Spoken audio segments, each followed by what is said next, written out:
ছোট নিঃস্ব কুকুরছানাকে দিয়ে, যে ছেঁড়া পোশাক পরে এবং কাঁধে একটি ঝোলা নিয়ে একটি রাজকীয় বিয়ের অনুষ্ঠানে প্রবেশ করে।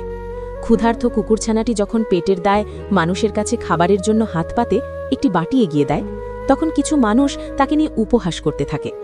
এক পর্যায়ে একজন নিষ্ঠুর ব্যক্তি তার খাবারের বাটিটি লাথি মেরে ফেলে দেয় এবং তাকে তাড়িয়ে দেয়। অসহায় কুকুরছানাটি কাঁদতে কাঁদতে রাস্তা দিয়ে হেঁটে যায়, কিন্তু সে দমে না গিয়ে সিদ্ধান্ত নেয় যে সে আর ভিক্ষা করবে না, বরং নিজের পরিশ্রম দিয়ে খাবার জোগাড় করবে। সে একজন রং মিস্ত্রির কাছে কাজ পায়। ভিডিওতে দেখা যায় সে তার ছোট্ট শরীর নিয়ে বালতিতে চুন বা রং গুলছে এবং অত্যন্ত নিষ্ঠার সাথে দেয়ালে ছবি আঁকছে ও লিখছে। কুকুরছানাটির কঠোর পরিশ্রম বিফলে যায় না। কাজ শেষ হওয়ার পর সে পারিশ্রমিক হিসাবে কিছু টাকা পায়।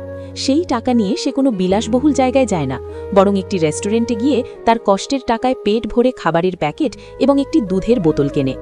ভিডিওর শেষে দেখা যায় কুকুরছানাটি একটি ভাঙাচোরা কুয়ে ঘরে ফিরে আসে।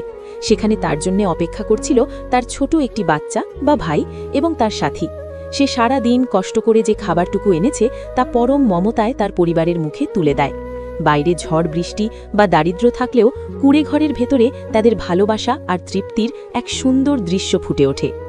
শিক্ষণীয় দিক, এই ভিডিওটি আমাদের শেখায় যে জীবন যত কঠিনই হোক না কেন, ভিক্ষা বা অন্যের করুণার চেয়ে নিজের পরিশ্রমের মাধ্যমে অর্জিত সম্মান অনেক বড়, আর দিন শেষে পরিবারের মুখে হাসি ফোটানোর মধ্যেই আসল সুখ নিহিত।